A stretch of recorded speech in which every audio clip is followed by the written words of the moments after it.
पिछले 10 दिनों से मैं जेल के बाहर हूँ और मुझे बड़ी सुकून की नींद आ रही है।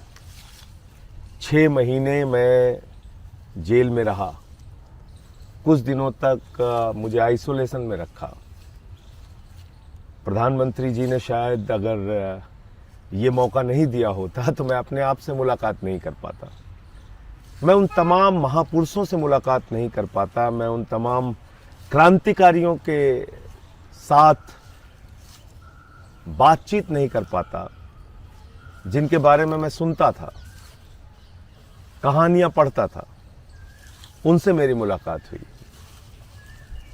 क्योंकि जब एकांत में आदमी होता है तो उसको बहुत कुछ सोचने समझने का, चिंतन करने का मौका मिलता है। मैंने नेल्सन मंडेला जी से मुलाकात की। क्या शानदार क्रांतिकारी जीवन था उनका। मैंने शहीद आजम भगत सिंह जी से मुलाकात की। 23 साल का एक नौजवान कैसे हिंदुस्तान की आज़ादी के लिए अपना सब कुछ न्यौछावर कर सकता है, ये जाना उनको पढ़कर। मैंने अशफाक उल्लाह जी से मुलाकात की। रोशन सिंह, राजेंद्र लहड़ी, राम प्रसाद बिस्मिल, पता नहीं कितने क्रांतिकारी जिनके बारे में पढ़ा, जाना, काला पानी के दस्तावेज पढ़े। और तब ये लगा कि 30 साल से जो समाज सेवा, राजनीति के माध्यम से लोगों की सेवा कर रहा था, शायद मेरा रास्ता सही था। और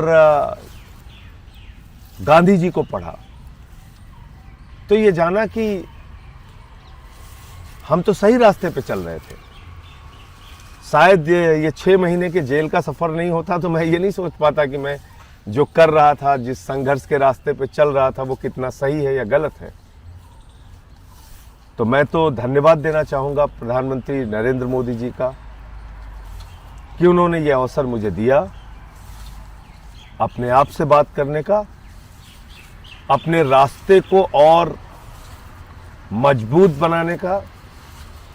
मैं 6 महीने जेल की यात्रा से और तप कर निकला हूं आगे के रास्ते को तैयार करने के लिए, आगे के रास्ते को और मजबूत करने के लिए। और एक बात मैं और कहना चाहता हूं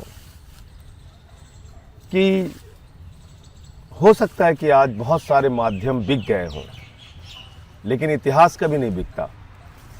इतिहास में वही दर्ज होता है जो आप करते हैं। क्या सच है, क्या गलत है, ये लोग तय करेंगे।